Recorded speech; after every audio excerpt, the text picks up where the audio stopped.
சர்வவல்ல தேவனாய் இருப்பதால் வார்த்தைகள் எல்லாம் நிறைவேறும். அவர் உண்மையுள்ள தேவனாய் இருப்பதால் வார்த்தைகள் ஒன்றும் தவறாதே. ஆமென், ஆமென்.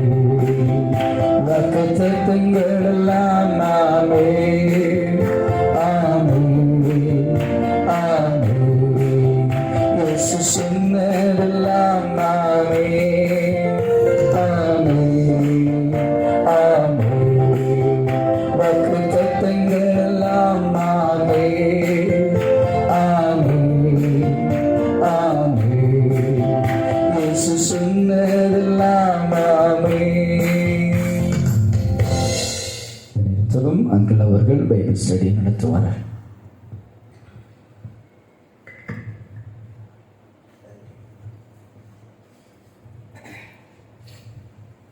ஜெபிக்கலாம். நல்ல ஆண்டவர், இந்த மாலை வேளை நம்முடைய வார்த்தைகளை கேட்கும்படியாக வந்திருக்கிறோம். அடியனை மரத்தை வெளிப்பட வேண்டுமாய் ஜெபிக்கிறேன். வந்தவர்கள் வந்த வண்ணமாய் அல்ல, இங்கிருந்து செல்லும் பொழுது உடைய வார்த்தைகளை சுமந்து செல்லுகிற பிள்ளைகளாக, இருதயத்தில் குத்தப்பட்டவர்களாக, மாற்றம் ஏற்பட்ட பிள்ளைகளாக கடந்து செல்ல வேண்டுமாய் ஜெபிக்கிறோம். இது சபைகளிலும் குடும்பங்களிலும் வாழ்கிற இடங்களிலும் மாற்றத்தை ஏற்படுத்த வேண்டுமாய் ஜெபிக்கிறோம். அடியனை மரத்தை நீங்கள் வெளிப்படுங்க. அன்பு இயேசுவின் மூலம் பிதாவே. அல்லேலூயா. இதனால நம்ம பழைய ஏற்பாடை 10 பகுதிகளாக நம்ம பிரித்திருக்கிறோம். அப்படிதானா? ஞாபகம் இருக்கா? இதெல்லாம் இது என்னது? மேலே சீக்கிரம் சொல்லுங்க, ஃபாஸ்டா. புக்கு பார்க்காம ஆதி காலம், கோத்திர பிதாக்கள் காலம், இது என்னது? எகிப்தில் அடிமைத்தனம், வனாந்திர பயணத்தில் இருந்து கொண்டு இருக்கிறோம். சரிங்களா? இந்த நாட்களில் நாம் இப்போ என்ன படித்தோம்? போன மாதம் என்ன படிச்ச ஞாபகம் இருக்கா? யூத பண்டிகைகள். யூத பண்டிகைகளை குறித்து தான் நாம் படித்து கொண்டிருக்கிறோம். ஆனால் இன்னைக்கு நாம் படிக்க போகிறது, போன மாதம் நம்ம யூத பண்டிகைகளை குறித்தும் பழைய ஏற்பாட்டில் அதனுடைய பயன்பாட்டை குறித்து பார்த்தோம். ஆனால் இந்த நாளில் நம்ம முக்கியமாக நமக்கும் யூத பண்டிகைகளுக்கும் உள்ள என்ன உறவு, என்ன சம்பந்தம், நமக்கும் அதற்கு என்ன சம்பந்தங்கிறத பார்க்க போகிறோம். ஏன்னா எத்தனை பேருக்கு இது தெரியுமோ தெரியல. யூத பண்டிகைகளுக்கும் நமக்கும் உள்ள பந்தம் என்ன? பழைய ஏற்பாட்டை ஏற்கனவே நான் சொன்ன வண்ணமாக 10 பகுதிகளாக பிரித்து பார்த்து கொண்டிருக்கிறோம். அதில் 10 பகுதிகள் தான் இருக்குது. இதுதான் பார்த்தோம். ஆதி காலம், கோத்திர பிதாக்கள் காலம், எகிப்திய அடிமைத்தனம். 4வது பகுதியில் இருக்கிறோம். வனாந்தர பயணம், தேசங்களை சுதந்திரத்த காலம், நியாயாதிபதிகள் காலம், ஐக்கிய ராஜ்யத்தின் காலம், பிளவுபட்ட ராஜ்யம், சிறையிருப்பின் காலம். எப்படியும் போயிடும். இதனால நம் லேவியராகம 23வது அதிகாரத்திலிருந்து யூத பண்டிகைகள் 7 பண்டிகைகளை குறித்து பார்த்து கொண்டிருக்கிறோம். இந்த பண்டிகைகளுக்கு இன்னொரு பெயர் கர்த்தரின் பண்டிகைகள். த ஃபீஸ்ட் ஆஃப் த லார்ட்னு சொல்லுவாங்க. கர்த்தரின் பண்டிகைகள். இந்த 7 பண்டிகைகள் என்னெல்லாம்னு பார்த்தீங்கன்னா, பஸ்கா பண்டிகை. யாராவது சொல்ல முடியுமா? புக்கு பார்க்காம. பஸ்கா பண்டிகை, புளிப்பில்லா அப்ப பண்டிகை, முதற்கனி பண்டிகை, பெந்தேகோஸ்தே. அதாவது அப்படி இந்த வலது பக்கம் பஸ்கா, புளிப்பில்லா அப்ப பண்டிகை, முதற்கனி. அடுத்தது என்னது? தலையில் பெந்தேகோஸ்தே பண்டிகை. இந்த பக்கம் 7வது மாதம் நடக்கிற 3 பண்டிகைகள், எக்கால பண்டிகை, பாவ நிவர்த்தியின் நாள், கூடார பண்டிகை. இந்த 7 பண்டிகைகளை பார்த்து கொண்டிருக்கிறோம். புளிப்பில்லா அப்ப பண்டிகை, முதற்கனி பண்டிகை, பெந்தேகோஸ்தே பண்டிகை, எக்கால பண்டிகை 7ஆம் மாசத்தில் நடக்கக்கூடியது. ஸோ இந்த யூத பண்டிகைகளுக்கும் கிறிஸ்தவர்களுக்கும் என்ன தொடர்பு? இந்த பண்டிகைகளுக்கு இன்னொரு பெயர் என்னன்னா புனித பயண பண்டிகைகள். கேள்விப்பட்டிருக்கீங்களா? பில்கிரிமேஜ் ஃபெஸ்டிவல் இங்கிலீஷ்ல சொல்லுவாங்க. புனித பயணம்னா என்னது? இஸ்லாமியர்கள் புனித பயணம் எங்க போவாங்க? மெக்கா போறாங்கல்ல. அதே மாதிரி யூதர்களுக்கு புனித பயணம் உண்டு. இந்த புனித பயணம் யாத்ராகம் 34, 22, 23 படியாக வருடத்தின் 3 முறை இஸ்ரவேல் ஜனங்கள் எல்லாம், ஆண் மக்கள் எல்லாம் எருசலேமுக்கு இந்த பண்டிகைகளை கொண்டாட போக வேண்டும். இந்த 3 பண்டிகைகளின் பொழுது செல்ல வேண்டும். இந்த 3 பண்டிகைகளும் காமன் பெயர் உண்டு. இதுல முதலாம் பண்டிகை, முதலாவது குரூப் 3 சேர்ந்து ஒரு பண்டிகை. அதை பொதுவாகவே புளிப்பில்லா அப்ப பண்டிகை என்று சொல்லுவாங்க. அதுக்குள்ள பஸ்கா பண்டிகை உண்டு. ஆபீப் மாதம் கடந்த மாதம் பார்த்தோம் 14ஆம் தேதி கொண்டாடப்பட வேண்டும். 2வது புளிப்பில்லா அப்ப பண்டிகை. 3வது முதற்கனி பண்டிகை.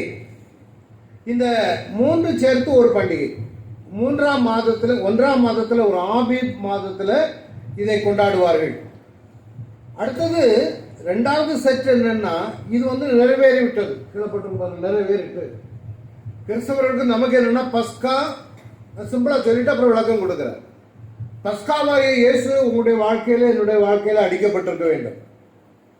இன்னைக்கு நான் சொல்லித்தரேன், உங்களுடைய வாழ்க்கையில இயேசு அடிக்கப்படவில்லை, ஆனால் நீங்கள் சொந்த ரட்சகராக ஏற்றுக்கொண்டு அவருடைய பிள்ளைகளாக மாறாத பட்சத்தில் உங்களுக்கு அடுத்த பண்டிகைகளுக்கும் உங்களுக்கு சம்பந்தமே கிடையாது. ரட்சிக்கப்பட்டவர்களுக்கு மாத்திரம்தான் இந்த பண்டிகைகளுக்கும் அவர்களுக்கும் தொடர்பு உண்டு. சாரி,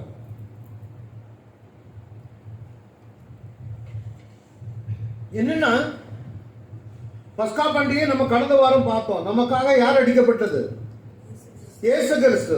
அப்ப இயேசு கிறிஸ்துவை சொந்த ரட்சகராக ஏற்றுக்கொண்டு அவருடைய மரணத்தில் இணைக்கப்பட்டு அவரோடு உயிர் தெழாதவர்கள் இந்த பஸ்கா பண்டிகைக்கும் அவர்களுக்கும் சம்பந்தமே கிடையாது.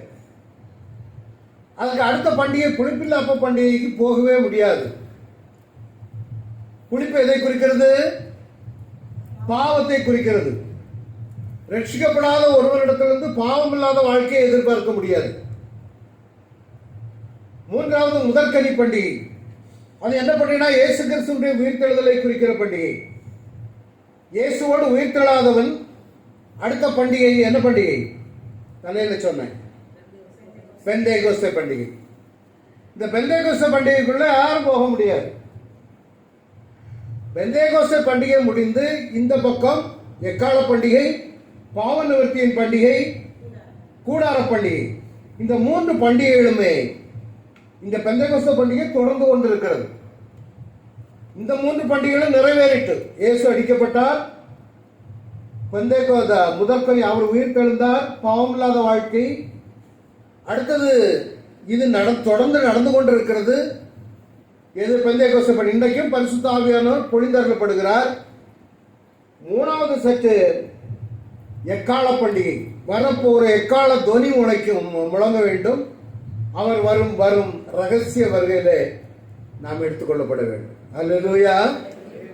அதுக்கு அடுத்தது எப்ப ரகசிய வருகை தொடங்குகிறதோ அடுத்த மாசம் அதை எடுப்போம். வழக்கமா ஒரு ஸ்டடி வரும். அடுத்த மாதம் இருக்காது, அதுக்கு அடுத்த மாதம் நமக்கு இந்த ஏற்கனவே எனக்கு ப்ரோக்ராம் இருக்கு அப்படின்னா, அப்போ இந்த ரகசிய வருகை முடிந்து போத்திரவ காலம் கடைசி கூடார பண்டிகை. இந்த 3 பண்டிகைகளும் வரப்போகிற பண்டிகைகள். எக்காலம், பாவ நிவர்த்தியின் நாள், கூடார பண்டிகை. இது நிறைவேற வேண்டியது.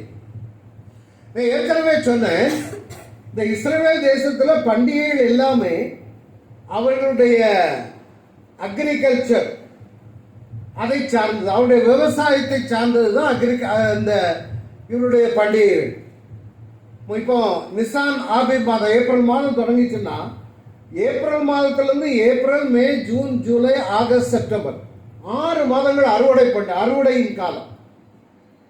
இங்கே இந்த 6 மாதத்திற்குள்ளாகத்தான் 1ஆம் மாதம் 3, அப்புறம் 7ஆம் மாதம், அப்புறம் செப்டம்பர், அக்டோபர்ல இருந்து மார்ச் வர விவசாயம் செய்கிற காலம். இந்த காலத்தில் தான் இந்த பண்டிகைகள் கொண்டாடப்படுகிறது. அப்போ முதல்ல எல்லாமே நான் சொன்ன விவசாயத்தை சார்ந்தது. அப்படின்னா எல்லா பண்டிகைகளும் ஜனங்கள் தங்கள் நிலத்தில் விளைந்த கனிகளை ஆண்டோடைய சமூகத்தில் கொண்டு நன்றி செலுத்த வேண்டும். இப்போ பஸ்கா பண்டிகை கடந்த வாரம் பார்த்தோம். பஸ்கா என்றால் நமக்காக இயேசு அடிக்கப்பட வேண்டும்.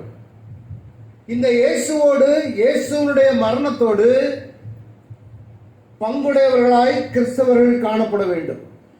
வீட்டிற்கு ஒரு ஆடு அடிக்கப்பட வேண்டும், அல்லது அது பழுதற்ற ஆடாக இருக்க வேண்டும். ஆண் ஆடாக 1 வயதுள்ள ஆடாக இருக்க வேண்டும். 14ஆம் தேதி அந்திமன வேளை ஈவினிங்ல அந்த ஆடு அடிக்கப்பட வேண்டும். அடிக்கப்பட்டு நிலைக்கால்களிலே இப்படியாக ரத்தம் தெளிக்கப்பட வேண்டும். அப்புறம் அந்த மாம்சத்தை நெருப்பிலே சுட்டு அதை அருந்த வேண்டும், சாப்பிட வேண்டும். புளிப்பில்லாத அப்பத்தோடு கூட சாப்பிட வேண்டும். கசப்பான கீரை என்ன அறைகளில் கச்சையை கட்டி பாதராட்சிகளை போட்டு தடியை பிடிச்சிட்டு ஃபாஸ்டா சாப்பிட வேண்டும். ஆனால் நமக்கும் நம்முடைய பஸ்காவாகிய கிறிஸ்து அவர் நமக்காக அடிக்கப்பட்டிருக்கிறார். நாம் இயேசுவோடு மரிக்கவில்லையான திரும்ப சொல்லித்தரேன். நாம் இயேசுவோடு மரித்து உயிர் தழாத பட்சத்தில் நாம் பாவமற்ற வாழ்க்கை வாழ முடியாது. அல்லேலூயா. அதாவது சொல்லுகிறது, நீங்கள் நம்முடைய பஸ்காவாகிய கிறிஸ்து நமக்காக அடிக்கப்பட்டவர். நிறைய பேர் ரட்சிக்கப்பட்ட மாதிரியே காலத்தை ஓட்டுவாங்க. அப்படி இல்லை. நீங்க ரட்சிக்கப்படவில்லையானால் ரட்சிக்கப்படாத ஒரு மனுஷனிடத்துல ஆண்டவர் கீழ்ப்படிதலை எதிர்பார்க்க மாட்டார். ரட்சிக்கப்படாத ஒரு மனுஷனிடத்துல வேத வசனம் கொடுக்கப்படாது. வேத வசனத்திற்கு நீ ஏன் கீழ்ப்படியவில்லை என்று கேட்க மாட்டார். ரட்சிக்கப்பட்டவர்களுக்கு தான். எப்படி எய்த்திருந்து மீட்டெடுத்து வந்தவர்களுக்கு என்னத்தை கொடுத்தார்? வருகிறவர்கள் செங்கடல் 2ஆக பிரிந்தது. யாத்திராம 20ஆம் அதிகாரத்தில் என்னத்தை கொடுத்தார்? பிரமாணத்தை கொடுத்தார். எதற்காக பிரமாணம் கொடுத்தார்? என் ஜனங்களை நான் அழைத்து செல்ல போகிறேன், என்னுடைய கட்டளைகளுக்கு நீ கீழ்ப்படிய வேண்டும்.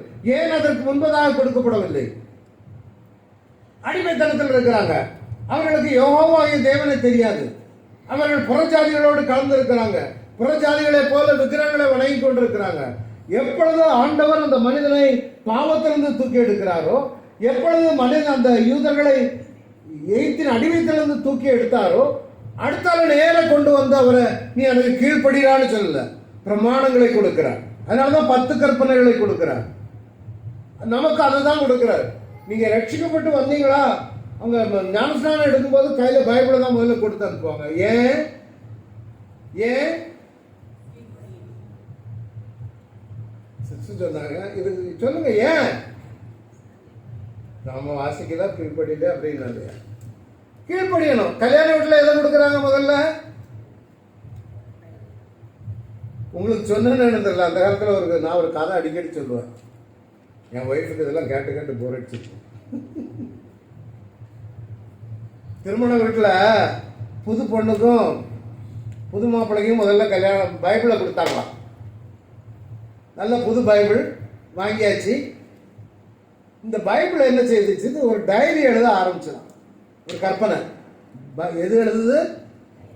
பைபிள் வந்து டைரி எழுதுது. ஏப்ரல் 1ஆம் தேதி கல்யாண நாள்.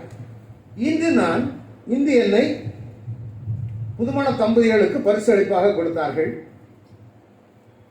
அந்த எண்ணெய் எடுத்து கபோர்டில் வைத்து விட்டார்கள். ஒரு மாசம் ஆயிடுச்சு. ஏப்ரல், மே மாசம். நான் இன்னும் கபோர்டிலேயே உட்கார்ந்து கொண்டிருக்கிறேன். ஜூன் மாசம். இன்று கணவர் ஒரு வியாபாரம் தொடங்குகிறபடினாலே அதற்காக என்னை எடுத்து ஒரு வசனத்தை வாசித்தார்கள். அது முடிஞ்சது. அடுத்தது திடீர்னு இன்னும் நான் திரும்பவும் என்னை கபோர்டில் வைத்து விட்டார்கள். இன்று ராத்திரியிலே மனைவிக்கு திடீரென்று கெட்ட சொப்பனம் வந்தபடினாலே என்னை எடுத்து தலையணைக்கு கீழே. அடுத்தது போகுது. இப்படியே போய் இன்றைக்கு திடீரென்று வீட்டில் பொருள் காணாம போட முடியினால வேலைக்காரியின் மீது சந்தேகம்.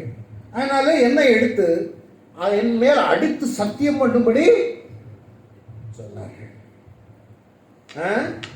அடித்து சத்தியம் பண்ணியாச்சு. திருப்பியும் பைபிள் திரும்பவும் என்னை கபோர்டில் வைத்து விட்டார்கள். நான் என்ன பாவம் செய்தனோ?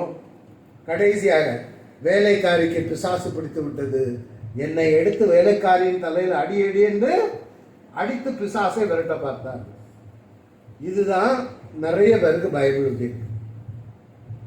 அதுவும் சில கத்தோலிக்க கூட்டத்தார் என்ன பண்ணுவாங்க தெரியுமா? பைபிளை திறந்து ஒரு கேண்டில் கொளுத்தி வச்சிருவாங்க. டெய்லி ஒரு பக்கத்தை திறந்துருவாங்க. எதுக்கு? கேண்டில் பைபிளை வாசிக்கலாம். அந்த கதையா நீங்களும் நானும் இருக்கக்கூடாது.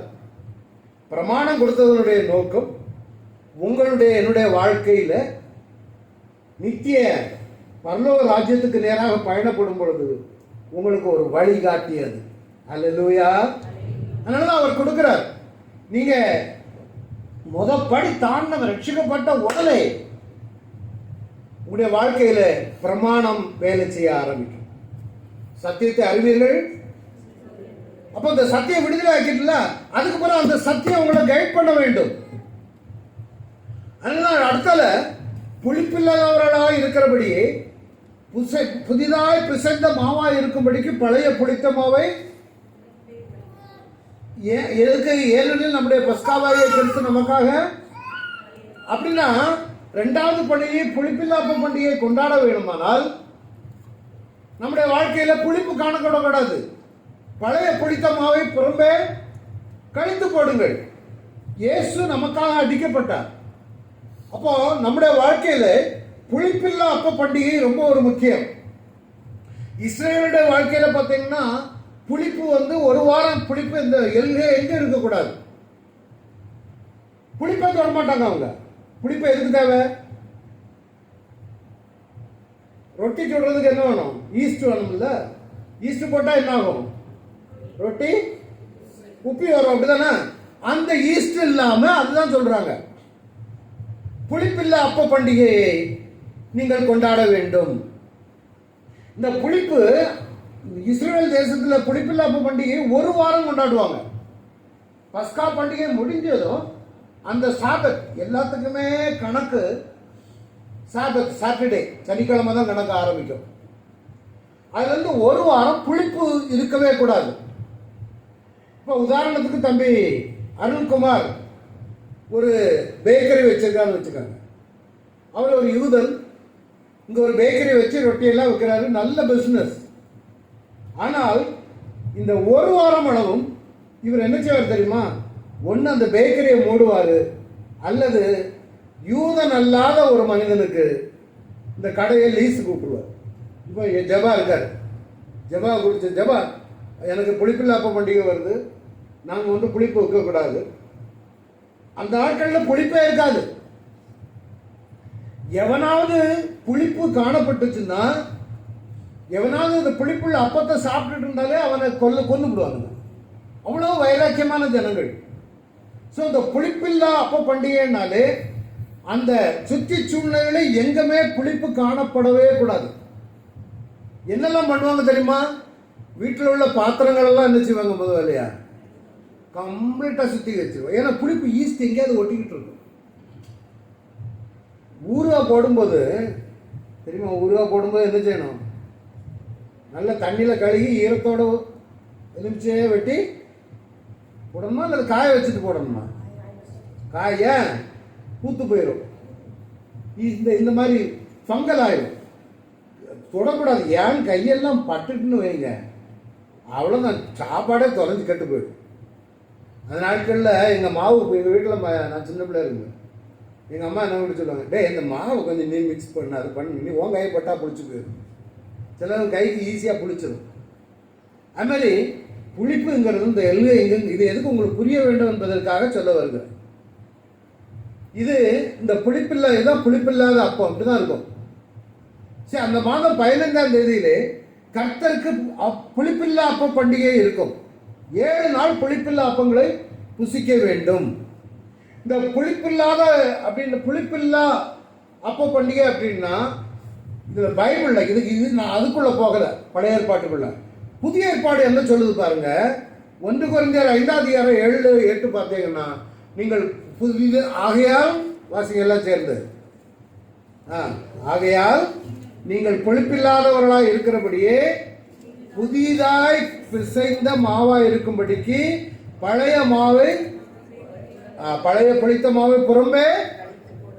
ஏன்? உங்களுடைய வாழ்க்கையில பாவம் இருக்கக்கூடாது, அதான் சொல்லுகிறது. இந்த 8ஆம் வசனம் பாருங்க, அப்ப உங்களுக்கு புரியும். ஆனால் பழைய புளித்த மாவோடு அல்ல, துர்க்குணம் பொல்லாப்பு என்னும் புளித்த மாவோடும் அல்ல.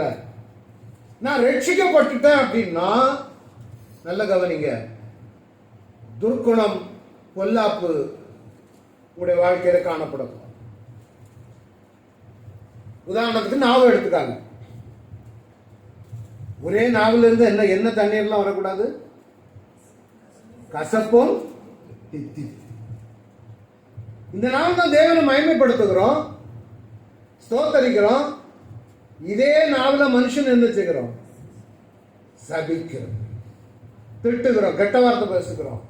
இந்த வாயில நான் இந்த தேவனை மகிமைப்படுத்துகிற இதே நாவலா வல்லவரே உம்மை ஆராதிப்பேன் அப்படின்னு பாடிக்கிட்டு அடுத்த நிமிஷம் என்ன பாட்டு வரும்? சினிமா பாட்டும் வரும். ஒரு ஒரு மனிதனுடைய இருதயத்தின் நினைவு எப்படி இருக்கிறதோ அவன் அப்படியே இருக்கிறான். நம்ம எப்போ ஒரு உணர்வுள்ளவராக இருக்கணும். நான் ரட்சிக்கப்பட்டவன், என்னுடைய நாவிலிருந்து இப்படியான காரியங்கள் வரக்கூடாது. சில பழைய இதுகளுக்குள்ள நம்ம போயிட்டோம்னு வைங்களேன். நான் ஃப்ராங்கா சொல்றேன், நம்ம என்னுடைய பழைய வாழ்க்கை வந்து நிறைய சினிமா பாட்டெல்லாம் கேட்பேன். சினிமா பாட்டு நான் விஸ்வநாத ராமமூர்த்தின்னு கேசட்லாம் போட்டு அந்த காலத்தில் நான் சவுதியில் வேலை பார்க்கும்போது அப்போ நான் ரட்சிக்கப்பட்ட பிற்பாடு வேலையா என்ன பண்ணேன்னா எல்லாத்தையும் தூக்கி யார்ட்டையும் கொடுக்கல, தூரதான் போனேன் குப்பையில். நான் ஒருத்தருக்கு கொடுத்துருக்கலாம். சிலவங்க எல்லாம் என்ன பண்ணுவாங்கன்னா சிகரெட் லைட்டர் ஒருத்தருக்கு ரூபா கொடுப்பாங்க, அல்லது சாராயம் விலை கூட குப்பியாக இருக்கும். இது பைசா கொடுத்து வாங்கினது இன்னொருத்தட்ட விலை கொடுத்துட்டு நம்ம ரூபாய் எடுத்துக்கிடுவோமே, அதெல்லாம் இன்னும் ஆண்டவர் விரும்புகிற காரியம் இல்லை. தூக்கி போட்டுருவோம். அது மாதிரி நான் தூக்கி போட்டது உண்டு. ஆனால் எங்கேயாவது ஒரு சூழ்நிலையில் இந்த பழைய பாடல்களை நான் கேட்டுட்டோம்னா, என்னுடைய வாழ்க்கையில் நடந்த சம்பவங்கள் தனியாக உட்காந்து அப்படி பாட்டு பாடுவோம்ல, ஜெபிக்கும் பொழுது தேவனை மகிமைப்படுத்தி அப்படியே பல்லலோயா அப்படின்னு பாடிட்டு இருக்கும்போது நம்மளை அறியாமலே என்ன பாட்டை ஹம் பண்ணிட்டு இருக்கோம் தெரியுமா? பழைய சினிமா பாட்டு விட்டுருக்கோம். எனக்கு நடந்திருக்கு. அதுலேருந்து வெளியே வர்றது பெரிய மனாயம். இன்னைக்கு சொல்லித்தரேன், ஒரு மனுஷனுடைய இருதயத்தின் நினைவு எப்படி இருக்கிறதோ அவன் அப்படியே இருக்கிறான். அப்போ இந்த புளிப்பை குறித்து பொல்லாப்பு, துர்க்குணம், நிறைய பேர் அவருடைய வாழ்க்கை பார்த்தாலே தெரியணும். இவன் ரட்சிக்கப்பட்டவன், இவன் வேறுபடுத்தப்பட்ட மகன், இவன் வந்து ரட்சிப்பு, இவன் பாவத்தில் உள்ளவன் அல்ல, இவன் பிரித்தெடுக்கப்பட்டவன், பரிசுத்தமானவன்கிறது கிறிஸ்தவர்களுக்கு தெரியணும். அப்படின்னா நீ வாழ்றதுல அர்த்தம் கிடையாது, நீ பரிசுத்தமான சொல்றதுல அர்த்தமும் கிடையாது. அதான் சொல்லுது, துப்புரவு உண்மை என்னும் புளிப்பில்லாத அப்பத்தோட பண்டிகையை ஆசரிக்க கடவுள். சிலவங்களுக்கு உண்மை இருக்காது. வேலை ஸ்தலங்கள்ல அங்கங்கே நம்ம தவறு நேரிடும் பொழுது இந்த புளிப்பு நம்முடைய வாழ்க்கையில காட்டும். புளிப்புல இந்த புளிப்புக்கு என்ன கேரக்டர் தெரியுமா? புளிப்பு என்ன செய்யும்? இந்த ஈஸ்ட் பெருகும், நல்லதையும் கெடுத்துடும். இதேதான் நான் இப்ப என்னுடைய வாழ்க்கையில நான் அந்த நாட்கள்ல நான் வந்து இதெல்லாம் குடிப்பேன், சிகரெட். என் மகன் சின்ன பையன் இன்னைக்கு பாஸ்டரா இருக்கான். ஒரு கட்டத்தில் அவன் என்ன செய்ய ஆரம்பிச்சுட்டான், பேப்பர் எடுத்து செலுத்தி இன்னும் வச்சுக்கிட்டு இருக்கான். பேர் என்ன? அப்பா வைக்கிறாரு. அப்ப அந்த புளிப்பு என்ன ஆகும்? நம்முடைய வாழ்க்கையில நான் மாற்றம் காணவில்லையானால், என்னுடைய வாழ்க்கையில புளிப்பு இருக்குமானால் குடும்பத்தை கெடுத்து விடும். ஐயா அந்த அடுத்த மாசம் எடுக்க போறாரு, இதெல்லாம் வரும் போட்டு ஞானத்தை கண்டடைய விரும்புகிறேன்னு அட்டி போடுன்னு போட்டாரு. நீ அடுத்தால போட போறாரு. என்ன சொல்ல வர? அப்போ நம்முடைய வாழ்க்கையில உண்மை துப்புரவுங்கிறது இல்லையானால் அது எப்போ வரும் தெரியுமா? அடுத்த இந்த பண்டிகையில பங்கு பெற வேண்டும். முதற்கனிகள் பண்டிகை. நான் சொன்னேன், எவ்ரி பாஸ்ஓவர் ஆனாலும் சரி, சாபத் ஆனாலும் சரி, புது வருடம் ஆனாலும் சரி, ஒவ்வொரு மாதம் ஆனாலும் ஆண்டவருடைய சமூகத்திற்கு இந்த ஜனங்களை அடிக்கடி கடந்து செல்ல வேண்டும். அதுக்கு தான் ஆண்டவர் பண்டிகைகளை கொடுத்தார். நான் சொன்னேன், 1ஆம் மாதம், 3ஆம் மாதம், 7ஆம் மாதம் இதெல்லாம் கொடுத்துருக்கோம் பாருங்க. இந்த முதல்ல இந்த 1ஆம் மாதத்துலேருந்து 6ஆம் மாதம் வர 6 மாதமும் அறுவடை நடக்கும். என்ன அறுவடை? பொது அறுவடை. இதில் போட்டிருக்கோம் பார்த்தீங்களா? என்ன அறுவடை எல்லாம் இருக்குது? பொதுவான அறுவடை. பஸ்கா பண்டிகையில் அறுவடை காலம் எப்படி இருக்கும்? பொதுவாக வீடுகளில் பார்த்துருக்கீங்களா? அறுவடை காலம் எப்படி இருக்கும்? நீங்களாம் அதில் வாழ்ந்தவங்க இல்லைன்னு நினைக்கிறேன். அப்படிதானே? நம்ம ஊரில் அறுவடை சமயம் பார்த்துருக்கீங்களா? செழிப்பாக இருக்கும், நல்ல சாப்பாடு, அது இதுன்னு ரொம்ப செழிப்பாக இருக்கும். இந்த 6 மாசமும் அறுவடை காலம் தான். கோதுமை அறுவடை காலம். பெந்தைக்கோஸ்து பண்டிகை கொண்டாடும் பொழுது கோதுமை அறுவடை. இங்க பாத்தீங்கன்னா கோடை கனி, ஒலிவு அறுவடை. இது எல்லாமே 6 மாசமும் பிரம்மாதமா இருக்கும்.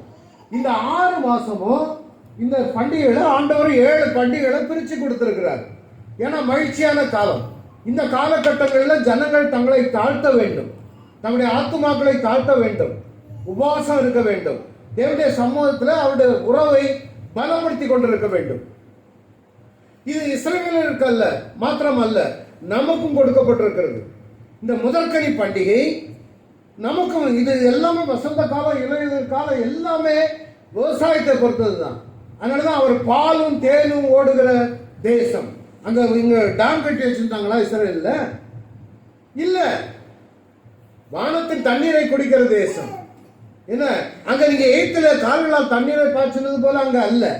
வானத்திலிருந்து கரெக்டா மழை பெய்யும். அந்த மலைக்கு மேல தண்ணி கட்டி கீழே கீழே கீழே இறங்கி வரும்.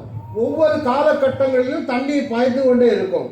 அங்க பாலும் தேன், அப்படியே தேன் ஒழுகி ஓடக்கூடிய அளவுக்கு மரங்கள்ல இருந்து கனிகளிலிருந்து தேன்கள் எல்லாம் ஒழுகுமா. அந்த அடுத்த மாதம் வேணுமான அந்த படங்களை கொண்டு வருகிறேன். அங்குள்ள வாழை கொலையில சும்மா இவ்வளவு உயரத்துக்கு இருக்கும். கிரேப்ஸ் தெரியுமா? கிரேப்ஸ் எத்தனை பேர் தூக்கிட்டு வந்தாங்க இஸ்ரேல் தேசத்துல இருந்து? 2 பேரு. ஏன் அவ்வளவு பெருசு? எஸ்கோல் பள்ளத்தாக்குல இருந்து 2 பேர் தூக்கிட்டு வரோம். அங்குள்ள டூரிசம், இஸ்ரேல் டூரிசத்துக்கு சிம்பல் என்ன தெரியுமா? முன்னால ஒரு ஆளு, பின்ன ஒரு ஆளு இந்த கனியை தூக்கிட்டு வருவாங்க. அவ்வளவு செழிப்பான தேசம். கீழ்ப்படியும் பொழுது தேசத்திலே சேமத்தை கட்டளையிட்டார், செழிப்பை கட்டளையிட்டார், மழையை கட்டளையிட்டார். கீழ்ப்படியவில்லையானால் பாழும் வனாந்தரமாய் மாறும் என்றார். அப்படியே ஆச்சுது. அப்போ முதற்கனி பண்டிகை என்பது நாம் தேவனுக்கு செலுத்துகிற நன்றி செலுத்துதல். நான் கொடுக்கும் தேசத்தில் நீங்கள் சேர்ந்து நான் வெள்ளாண்மை இருக்கும்போது உங்கள் அறுப்பின் முதற் பலனாய் ஒரு கதிர்கட்டை ஆஸ்தாரியனிடத்தில் கொண்டு வர வேண்டும். எதற்கு முதல் பலனை கொண்டு வரணும்? நம்ம இங்க என்ன பண்றோம்?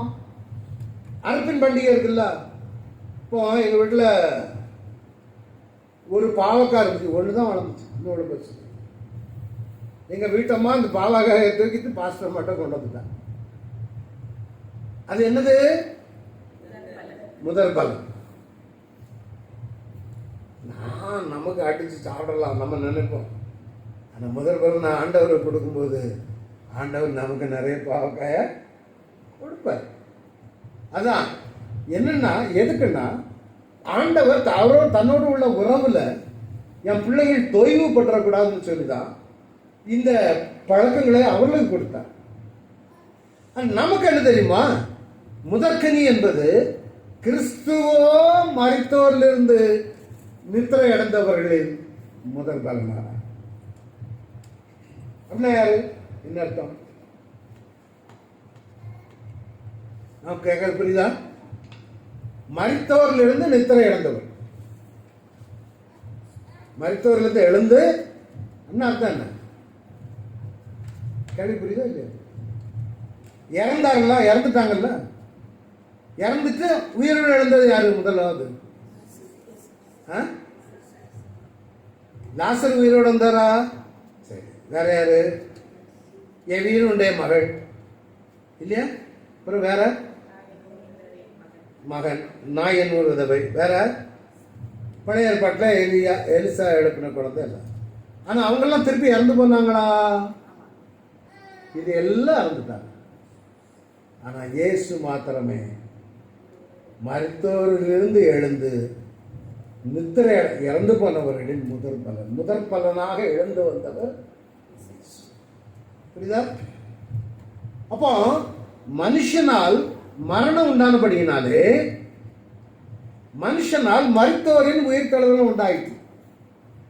அப்படின்னா 2 உயிர்த்தெழுதல் இருக்கு.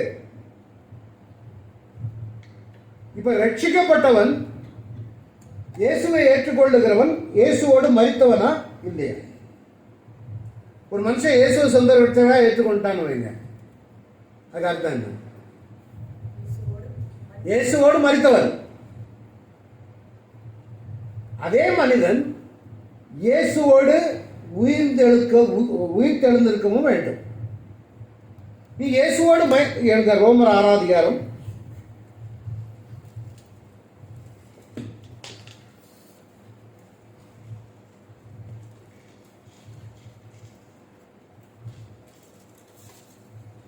5வது வசனம். ஆதலால் அவருடைய மரணத்தின் சாயலில் நாம் இழைக்கப்பட்டவர்களானால், ஆமென், அல்லேலூயா. அதாவது நீ அவருடைய மரணத்தின் சாயலில் இணைக்கப்பட்டிருப்பாயானால், நல்ல ஞாபகம் வைங்க, மரணத்தின் சாயலில் இணைக்கப்பட்டிருக்குன்னு அர்த்தம் என்ன? உங்க பழைய சுவாபம் இயேசுவோடு, சொல்லுங்க, தைரியமா சொல்லுங்க, யாரையும் உங்களை டிராப் பண்ற மாதிரி பயந்து போயிருந்துக்கு மாதிரி இருக்குது. பழைய மனுஷன் இயேசுவோடு கூட அறையப்பட்டிருக்க வேண்டும். அப்படின்னா என்ன? கிறிஸ்துவனுடைய தங்கள் மாம்சத்தையும் அதன் ஆசை இச்சைகளையும் சிலுவையில் அடைந்திருக்கிறார்கள். அப்போ அந்த மனுஷன் இயேசுவோடு நீ மரித்திருப்பாயானால் இயேசுவோடு உயிர்த்தெழுந்திருக்கவும் வேண்டும். அதான் முதற்கனி பண்டிகையின் அர்த்தம். ஏன்னா மரித்தோரில் எப்படி மனுஷனால் மரணம் உண்டானபடினால, அப்படின்னு அர்த்தம் என்ன? ஆதாம்னால மரணம் வந்துச்சு. இப்ப நான் ரட்சிக்கப்பட்டவன் இயேசுவோடு உயிர்த்தெழுந்திருக்க வேண்டும். இதுதான் சத்தியம். இதை விட்டு வேற சத்தியம் கிடையாது. இதற்கு அடுத்த சத்தியம் கிடையாது. எவன் ஒருத்தன் மரித்திருக்கிறானோ, எவன் ஒருத்தன் இயேசுவோடு உயிர்த்தெழுந்திருக்கிறானோ அவனை தான் கொண்டு போய் ஞான ஸ்நான தொட்டிக்குள்ள இறக்குங்க. அல்லேலூயா. வாசிங்க அதே ரோமர் 6 அதிகாரம் 3வது வசனம். எல்லாம் சேர்ந்து வாசிப்போமா? கிறிஸ்து இயேசுவுக்குள்ளாக ஞான ஸ்நானம் பெற்ற நாம் அனைவரும் அவருடைய மரணத்துக்குள்ளாக ஞான ஸ்நானம் பெற்றதை, அப்படின்னு அர்த்தம் என்ன? நீ அவருடைய மரணத்துல அவரோடு கூட ஞான ஸ்நானத்துல அவரோடு மரித்திருக்கிறாய். அடுத்தால, மேலும் பிதாவின் மகிமையினால கிறிஸ்து மரித்தோடு எழுப்பப்பட்டது போல நாமும் புதிதான ஜீவன் உள்ளவர்களாய், திரும்ப வாசிப்பாத, நாமும் ஜீவன் உள்ளவர்களாய், நாமும் புதிதான, அப்படின்னு அர்த்தம் என்ன? புது வாழ்க்கை. பழைய பேச்சு, பழைய கட்ட வார்த்தை, பழைய சிந்தனை, பழைய நடத்த, பழைய செயல்கள், இதெல்லாம் இயேசுவோடு மரித்தாகி விட்டது. ஏன் அவரோட உயிர்த்தெழுந்திருக்கிறார் என்றால் புதிதான ஜீவனம் உள்ளவர்களாய் நடந்து கொள்ளும்படிக்கு அவரோடு கூட நாம் உயிர்த்தெழுந்திருக்க வேண்டும். அல்லேலூயா. அதான் ரட்சிப்பு. அவங்களுக்கு தான் ஞான ஸ்நானம் நடந்து கொள்ளும்படிக்கு ஞானஸ்நான கிறிஸ்துவனை கூட அணக்கப்பட்ட. அப்படியானால் அவருடைய முதற்கனியில ஆதாமுக்குள் எல்லாரும் மரிக்கிறது போல கிறிஸ்துவுக்குள் எல்லாரும் உயிர்ப்பிக்கப்படுவார். 2 உயிர்ப்பித்தல் இருக்குது. தெரியுமா? எந்த உயிர்ப்பித்தல்? 2 உயிர்ப்பித்தல்னா என்ன? புரியுதா? இப்ப நம்ம உயிரோட இருக்கும்போது ரட்சிக்கப்படுறீங்க. அப்போ நீங்க உயிர்ப்பிக்கப்பட்டிருக்கீங்களா? இல்லையா? உயிர்ப்பிக்கப்பட்டிருக்கோம். சிஸ்டர் உயிர்ப்பிக்கப்பட்டிருப்போம், சாரி அப்படிங்கிறாங்க. வேற கருத்து வேறுபாடு வித்தியாசம் இருக்குதா? ஏன்னா நம்ம கிறிஸ்துவோட மரித்திருக்கிறோம். கிறிஸ்துவோட மரித்து உயிர் தெழுந்திருக்கிறோம். அப்படிதானா?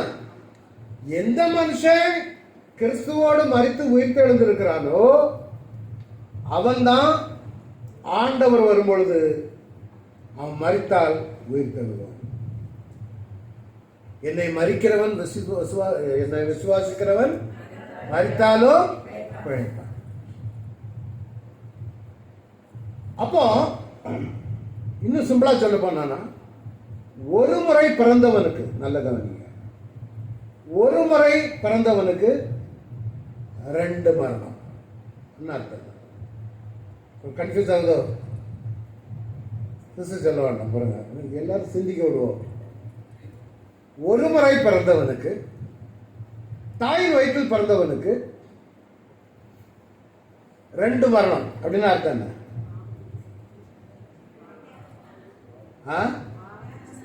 ஞான ஸ்நானம்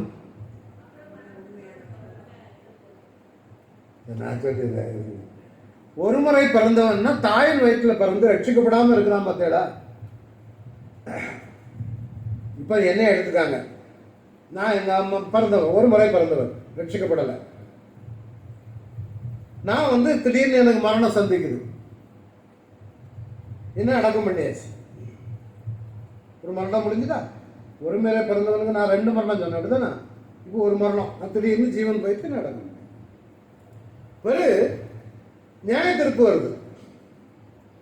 நியாய தீர்ப்பு நாளில் என்னுடைய சரீரம் எழும்பணும், நான் ரட்சிக்கப்பட்டவனோ இல்லையோ. என்னுடைய சரீரம் எழும்பி நியாய தீர்ப்புல போய் நிற்கணும். மரணமும் பாதாளமும் பூமியும் தங்களுள்ள மரித்தோரை ஒப்புவிக்கும். வெளிப்படுத்தின விசேஷம் 20ஆம் அதிகாரத்தில் பார்க்கணும். இந்த பூமி என்ன செய்யும்? தண்ணியில் இன்னைக்கு பிரதர் பாஸ்டர் சொன்னாங்க, எலும்பு என்ன எல்லாம் எலும்பு ஒரு நாள். அதனால தான் அவங்க எலும்பை கொண்டு போய் சொன்னது. உயிர்த்தெழுதல் இன்னைக்கு 8th தேசம் இஸ்ரேல் தேசத்தில் அங்கே தான் கொண்டு புதைப்பாங்க. இயேசு வரும்பொழுது எழும்பணும். அப்போ இந்த எல்லா ஜனங்களும் ரட்சிக்கப்பட்டாலும் படாதவனும் எழும்பி நிற்கும். இதில் நானும் எழும்பிடுவேன்.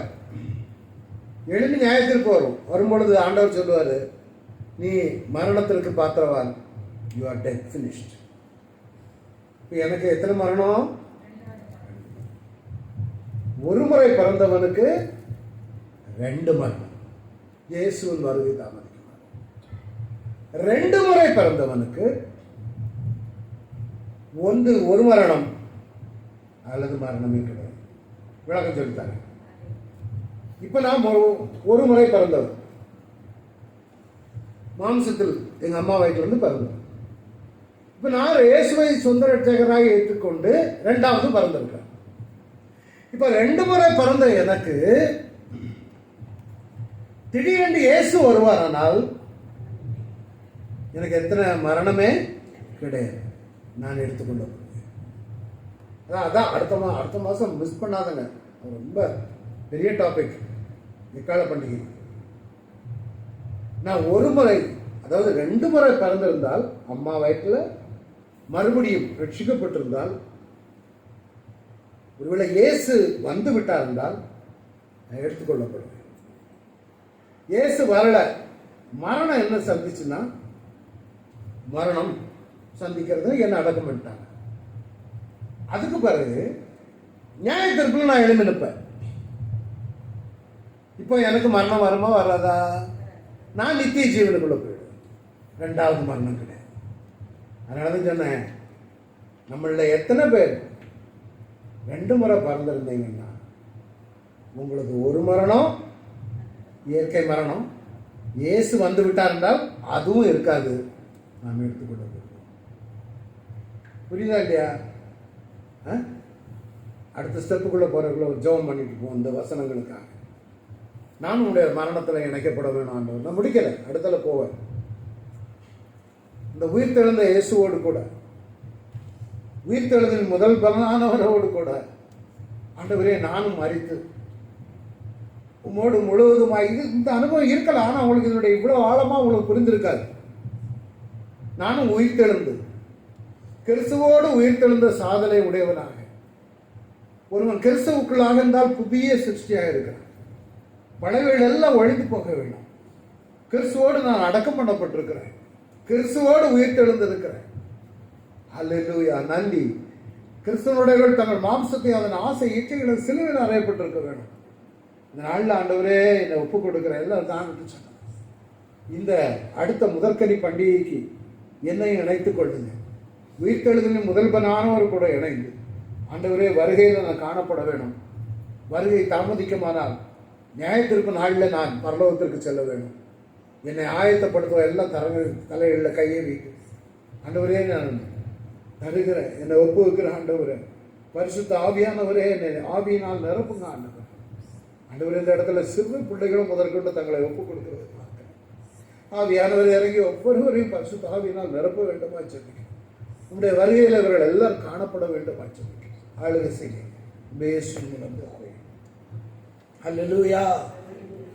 அடுத்தது இது பஸ்கா பண்டிகை. பஸ்கா பண்டிகை முடிந்ததும் ஒரு வாரம் புளிப்பில்லா அப்பம், பாவம் இருக்கக்கூடாது. அதுக்கு நேரம் அடுத்த நாள் தான் முதற்கனி பண்டிகை. இந்த முதற்கனி பண்டிகையில இருந்து 7 வாரம் தாண்டிச்சுன்னா, 7 வாரம்னா எவ்வளோ நாள்? ஒரு வாரத்துக்கு 7 நாள். அப்போ 7 வாரம்னா 7 7 49. 49ஆம் நாள் முடித்து 50ஆவது நாளில் கொண்டாடப்படுகிற பண்டிகை தான் பெந்தேகோஸ்தே பண்டிகை. என்ன பண்டிகை அது? என்ன பெந்தேகோஸ்தே பண்டிகைன்னா என்ன? இத்தனை பேருக்கு தெரியும், சிஸ்டருக்கு 1 பேருக்கு தெரியும். பெந்தேகோஸ்தே பண்டிகைன்னா ஏன் அதுக்கு பேர் பெந்தேகோஸ்தே பண்டிகை?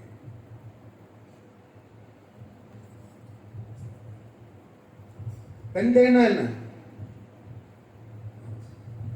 நிறைய பேர்த்த கட்ட சொல்லுவாங்கன்னா, நாங்கள்லாம் பெந்தேகோஸ்தேன்னா என்ன? மீசை இருக்கக்கூடாது, வெள்ளை சட்டை, ஜிப்பா போட்டிருக்கணும், வெள்ளை வேஷ்டி கட்டியிருக்கணும், ரோட்டில் போகும்போது நோடு. அதான் பெந்தேகோஸ்தே பண்டிகை. பெந்தேகோஸ்தேன்னா 50ஆவது நாள். என்னது? 50ஆவது. இந்த பெந்தேகோஸ்தே பண்டிகைக்கு நிறைய பெயர்கள் உண்டு. இதுதான் நம்ம 50ஆவது நாள். என்ன பாருங்க, இந்த பெந்தேகோஸ்தே பண்டிகைகளுக்கு பேரு பெந்தேகோஸ்தே பண்டிகை, அறுப்பின் பண்டிகை, கோதுமை அறுவடை நடக்கும்.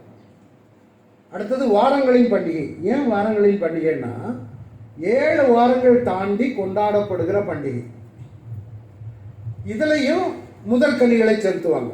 இந்த கோதுமை அறுப்பின் முதற்கனி.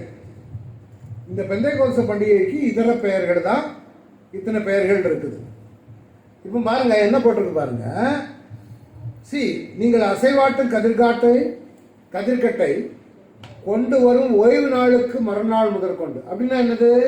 முதற்கனி கொண்டாடுறாங்கல்ல, அதுல இருந்து 7 வாரங்கள் நிறைவேறின பின்பு 7ஆம் ஓய்வு நாளுக்கு மறுநாள் 50ஆம் நாள் மட்டும் எண்ணி கர்த்தருக்கு புதிய போஜன பலியை செலுத்த கடுவீர்கள். அதாவது 50ஆவது நாள் கொண்டாடப்படுகிற பண்டிகைக்கு பேர் தான் என்ன பேரு? பெந்தேகோஸ்தே பண்டிகை. பெந்திகாஸ்ட் இது கிரேக்க வார்த்தை. 50ஆவது நாள் கொண்டாடப்படுகிற பண்டிகை. அதனாலதான் இயேசு, இதுக்கு நமக்கு என்ன சம்பந்தம் இருக்கும்? இயேசு லூக்கா 24:49 சொன்னார், என் பிதா வாக்குத்தத்தம் பண்ணினதை இதோ நான் உங்களுக்கு அனுப்புகிறேன், நீங்களும் உன்னதத்திலிருந்து வருகிற பெருநாள் தரிப்பிக்கப்படுகிற வரைக்கும் எருசலேம் நகரத்தில் இருங்கள். ஆண்டவர் என்ன சொன்னார்னா, நான் உன்னதத்திலிருந்து வருகிற பெருநாள் தரிப்பிக்கப்படுகிற வரை. உன்னதத்தின் பலன் என்ன? மேலிருந்து வரக்கூடிய பலம். we are weak. என்னன்னா நம்ம ரட்சிக்கப்பட்டாச்சு, இயேசுவோடு உயிர்த்தெழுந்தாச்சு,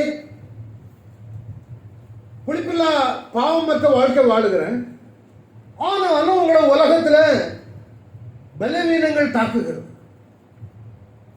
அப்படிதான் சிலவங்க சொல்லுவாங்க, நல்லவனா இருக்கணும்னு தான் பாக்குறேன், என்னால முடியல, என்னுடைய நாவை கட்டுப்படுத்த முடியல, என்னால முடியலையே. அப்ப ஆண்டவர் என்ன சொன்னாரு? ஞானஸ்நானம் எடுத்தீங்க, அப்படித்தானா? எல்லாம் எடுத்தாச்சு. எத்தனை பேர் எல்லாம் எடுத்துட்டீங்களா? எல்லாரும் எடுத்திருக்கோம். நான் கை வேண்டாம். ஞானஸ்நானத்துல பாஸ்டர் பிடிச்சி உங்களை முக்குனாரா இல்ல நீங்களா இறங்குனீங்க?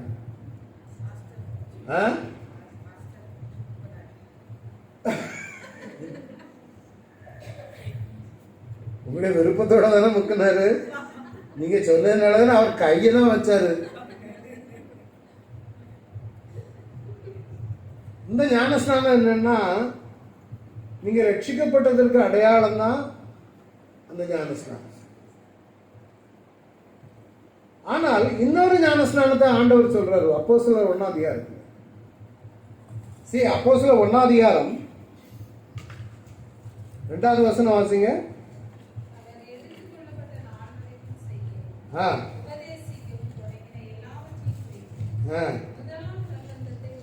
பண்ணினேன்,